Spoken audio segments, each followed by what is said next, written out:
Welcome. In this video I will show you how to turn on your LENOVO Yoga Slim 7.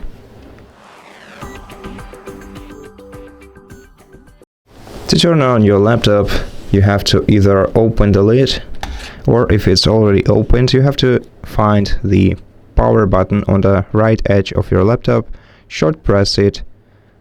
You should see the LED indicator glowing, and this indicates that your laptop started launching. Now you just have to wait until it's launched, and if it's not happening, then most probably your laptop is simply discharged. So plug the charger into your device and let it stay for a while. And that's it. Thank you for watching this video. If it helped you, please consider subscribing to our channel, leave us a like and a comment below, and I'll see you in the next one.